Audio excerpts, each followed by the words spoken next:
Hi, it's Elise from E's Dog World, and today I am back to review the book Really Important Stuff My Dog Has Taught Me. And here's Cheech. She will be joining us today on page 4. For those of you who don't know me, my name is Elise at E's Dog World, owner of E's Dog World. My goal is to change the world into the dog world. If you don't know who I am, go ahead and catch up. We got 3 more episodes before this one. So yeah, let's just get straight to it today. I literally just woke up. I'm pumped. I did some workouts. Cheech is ready. I'm ready. And we're going to go ahead and do this. So here's the book if you haven't read it yet. It's awesome if you like dogs, if you're just basically trying to figure out how in the heck can you maneuver through this life with all the struggles, all of just basically the whole world is against you. You can't do anything right, blah, blah, blah, blah, blah. Just get into your own world for a minute. I totally suggest you get this book by Cynthia Copeland, and it will really help you out. Like, I mean it. Show you better than I can tell you, but let's just get straight to it. Page 4, and we got greet loved ones with enthusiasm, whether they've been gone for 10 minutes or 10 months.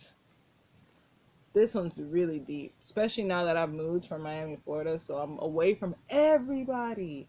I was born and raised in Miami, Florida, and I've barely traveled, like barely. Like my mom always tells me, like, I always saw you like traveling the world. That's what I saw for my daughter. And that's gonna happen. That's totally gonna happen. But right now we're in the present time, and I actually did start traveling. I'm in Atlanta.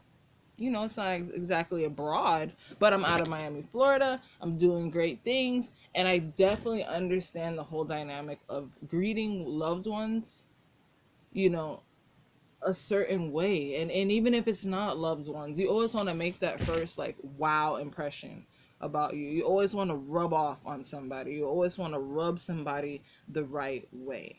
Especially when you have things that you want to accomplish, especially when you're trying to, you know, just leave a good imprint, because you care enough. Some people just don't care. Some people can care less, not necessarily what you think, because I really don't care what people think in the sense of you got to do things like this, and don't you think you're a little too transparent with your audience, as far as, like, you should just use only proper grammar. I think I speak very well. um as far as proper grammar, I guess when I write, I forget all the,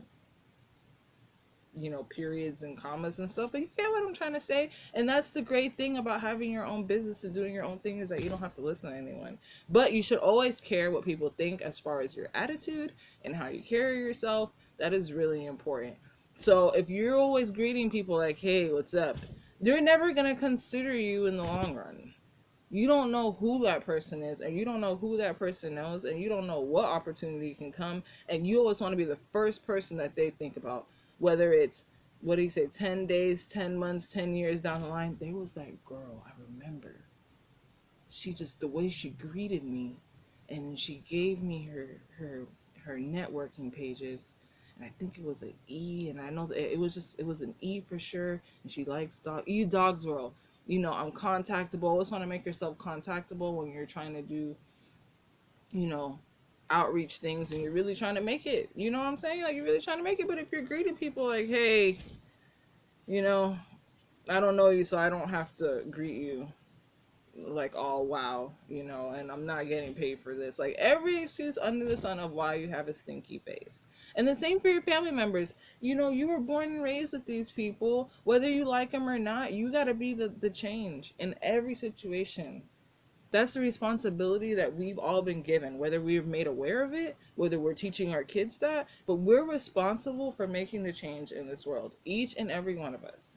So if we're not even greeting people correctly, especially our own loved ones, how can anyone else change around us, and how can this world be a better, more uplifting, more happier place? So let's think about dogs. I got this little girl right here. I got Stanley, and I have 2 others that are in Miami, and I'm working on getting them back. But when I tell you, I wish I had a camera in every corner of my house, because I will never be able to see the trail that's behind me. When I say the trail that's behind me, people that have dogs know what I'm saying. It's like they're just behind you, and sometimes you don't even realize it, and you're falling all over them. It's like you get up, you're ready to just go run to the bathroom, and you hear. So depending on how many dogs, that's how many footsteps you're gonna hear, and they're right behind you. Like, oh, where are we going? And so happy, like I'll be like knocked out in my bed, and my bed is like really high off the ground, and my dogs are on the floor, and if they just feel me move like I'm about to get up, especially if it's like the whole night has passed by and it's the morning time, they're ready for like the first thing that I open up my eyes to is them so happy in my face, like hey, like if they could say hey, I promise you they say hey. Sounds like hey to me, like ready, like I know I don't want to like their bodies move. I don't want to ambush you. I don't want to knock you down. But if whenever you're ready for that hug, I got you. Like whenever you're ready. Well, whether or not you're ready, I'm gonna give you a hug. Like mine are just so. But I'm guessing that's what I portray, because you know people say you're a pretty much close representation to your dog. If your dog is trying to bite everyone's hand off, 9 out of 10 you got the same personality. And I'm coming from the dog service industry. I work with people's dogs all the time, and when the customer comes in and they're ready, whoop, whoop, whoop, and I'm just letting you know right now, and I'm just telling you right now, and they better be, the dog is right there in their hand. Exactly what it's going to take to make the process so much longer. We're talking. We're not greeting each other correctly, and the first greeting of the animal to whoever is servicing them is also very cranky, and it's just a whole cranky, ungreetable experience, and just yeah. No, so I always make sure that no matter what kind of day I'm having, no matter what's going on, I always greet people with respect. Even people who, it's really hard. But I'm like, I gotta be that change. I gotta make it hard for people to be mean to me or mean to anybody. Like people walk in and they have an issue or a pre-existing issue that has nothing to do with me, but I have to service them, and I'm like, hi. I'm just letting no, no, no, no, no.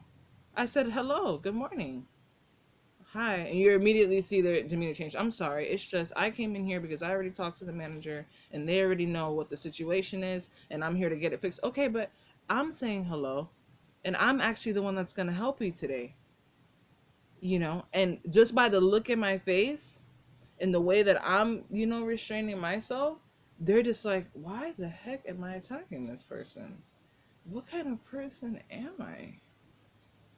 I'm a monster. Instead of just attacking them right back, like, hello, you didn't see me say hello? Like, you are so rude. I'm not servicing this person because I don't let anybody talk to me like that. I am not going to be disrespected. No. I mean, don't be disrespected, but we got to set the tone for this world, and the dogs teach us how. So every single time your employer comes in, hi, good morning, Mr., Mrs., whatever. They don't want to be called Mr. or Mrs., and you guys have a good enough relationship to call them whatever XYZ their name is, you say hello. Your mom comes in, good morning, mom, good afternoon. And my dad actually used to get really upset with me about that because I'm not a morning person. So, and he is. So, he's the type that actually basically wants everyone to greet him like how a dog would greet them in the morning, like, hi, good morning. Like, so I would walk down the stairs, my dad's already up, and I just need that 2 seconds. The sun, we used to have so many windows in my house. My dad's like obsessed with like glass windows everywhere. I like dark caves. So I'm just like, hi, good morning. And I'm just like, but as I got older and I started to appreciate life, appreciate the fact that I still have parents around that love me. And now that I'm not even around them anymore and I can't see them every single morning and have that experience of, you're not going to say good morning, you tend to miss that, once it's gone. So how important is it? The present time. And how important is it to teach your kids the same thing? So I'm trying to teach my son that in the morning, be that one student that wakes up, hello, Miss, whoever the teacher's name, Miss Darling, good morning. What tone is that going to set for my son in his life? What am I instilling in him by teaching him that? To be that one student that the teacher's like, okay, I got the perfect student for that role. I got the perfect student Okay, so I gotta pick 3 students. All right, Sean for sure is gonna be that one for sure out of those 3 because his person. I need that, and you can't get that without working for that. You cannot get that without it being genuinely inside and doing that. You have to start off. The essential thing is by greeting, and everything else follows behind it. Um, and that's just how it is.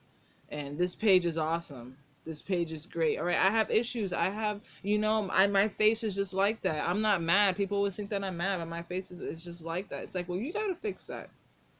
Okay, and now we're back to the doggy thing. You don't have a dog. All right, that explains exactly why your face looks like that. Go get a dog immediately, and then come back and see me. Because you're gonna just change because you can actually feed off of that energy because your own personal energy is gonna just not attract anything that's gonna be beneficial to your life. And especially when it comes to loved ones, they, you know, it's just we gotta do better, and the dogs can teach us how. So yeah, Cynthia L. Copeland, this book is amazing. Please go out and get it. It'll change your life. Review it your own self. Do a journal. A video one is really great because you can really see, yourself.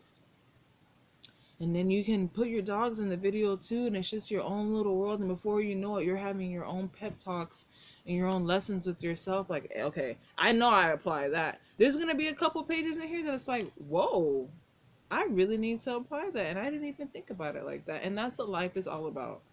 We start off by having teachers in grade school and our parents, and then we wean off of teachers in grade school and our parents, and it's just us, and then we just stop learning and we think we know it all, and it's just too much to still obtain common sense, knowledge and etiquette, and making sure that we check ourselves. Am I a rude person? Especially if people are telling you, hey, you're kind of rude. Hey, you're kind of cold. We just need to fix that because, again, we never know what doors we're closing for ourselves. And right now, it's really hard to catch a bone. It's not easy. If your family is not an heiress and is not handing you your next opportunity, your next dream on a silver platter, like, hey, honey, that pony you wanted that we saw yesterday when we were riding in the car, I bought it from that owner. So you can have it now. And that's great. That's their storyline. And that can be your storyline too by simply having a smile. You can be that heiress of the future generation of yours because of the smile that you decided to have and the greetings that you decided to give and the seeds that you planted and so on and so forth. In a world where the humans have done all they can. And now it's up to us dogs.